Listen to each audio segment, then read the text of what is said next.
महाराष्ट्रामध्ये आज जे काही चालू आहे औरंग्याचं थडगं काढण्याच्या संबंधाने, त्या अनुषंगाने आमच्या नेत्याला आपण सातत्यानं जर बोलत असाल तर इथला शिवसैनिक आपल्याला पाहिजे त्या पद्धतीनंच उत्तर देईल आणि आपल्याला जसं कळतंय त्याच भाषेमध्ये आपल्याला उत्तर दिलं जाईल. नाही, आता बोलताना माझे खासदार इम्तियाज जलील यांनी संजय शिरसाटांना टोला लगावला तर त्यानं जर खुलताबादचं नाव बदलायचं असेल तर संजय शिरसाट यांनी आपला बाप बदलावं. तर याबद्दल याकडे तुम्ही कसं बघता? जलीलबाईनं स्वतःचा बाप बदलायला हरकत नाही. तुम्ही आमच्या नेत्याला जर तुम्ही बाप बदलण्याची भाषा करत असाल तर आम्ही बी एकनाथ शिंदेचे चावत. इथलं दौलताबादचं नाव बदललं पाहिजे, इथलं खुलताबादचं नाव बदललं पाहिजे, ही जनमानसाची भूमिका आहे. आणि जर तुम्ही आमच्या नेत्याला जर बापापर्यंत जात असाल तर इथली शिवसेना काही झोपलेली नाही, इथली काय मेलेली शिवसेना नाही. आणि एक अडचण काय, इथल्या हिंदू धर्मीय लोकांची जर मानसिकता असेल तर इथलं ते बदलणं गरजेचं आहे ना. आणि तुम्हाला औरंग्याच्या थडग्याच्याबद्दल का तुम्हाला एवढं प्रेम वाटावं? काय म्हणजे हे मुस्लिम धर्मगुरू होते का? कशामुळे तुम्ही हे करताय?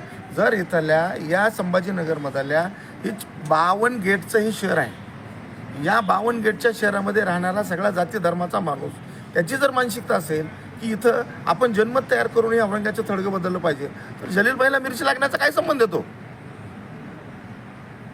आणि याच्या संदर्भात आता विधान परिषदेचे आमदार संजय केनेकर यांनी सुद्धा पालकमंत्र्यांनी निवेदन दिलं आहे का तुम्ही ते थडगं काढून टाका.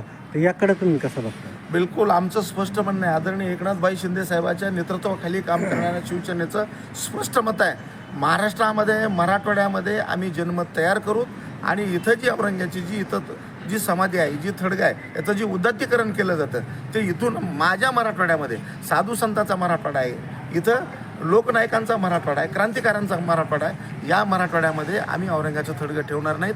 ज्यांना असं वाटत असेल तर त्यांनी आपल्या घरी न्यावं, नाही तर अरबी समुद्रामध्ये टाकून द्यावं. खुलताबादच्या नामांतराच्या बद्दल पक्षाची भूमिका काय राहणार? खुलताबादचं नामांतरण झालं पाहिजे.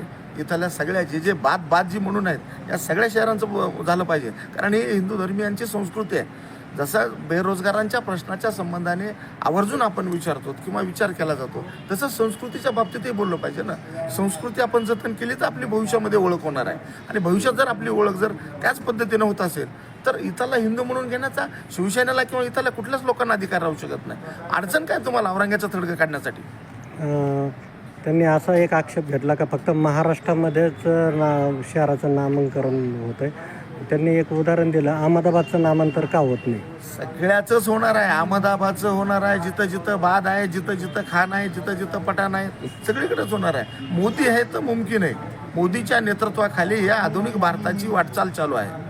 आणि या भारतामध्ये, या हिंदुस्थानामध्ये सर्व जाती धर्माचे लोक राहत असतील तर एक वेगळी एक क्रूर कर्मा मानसिकता तुम्ही डोक्यात ठेवून तर औरंगजेबच हा आमचा बाप आहे अशी जर भूमिका घेऊन तुम्ही इतर जाती धर्माला जर तुम्ही त्रास देत असाल तर हे अन्याय होऊ शकतो.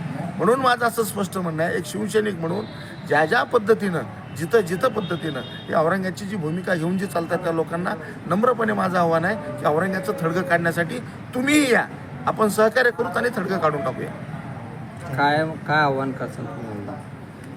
महाराष्ट्रातल्या देशातल्या सगळ्याच हिंदू धर्मियांना आणि मुस्लिम बांधवांना सुद्धा नम्रपणे मी आवाहन करतो की औरंगजेब हा काय मुस्लिम धर्मीय हा धर्मगुरू नव्हता, हा क्रूर होता.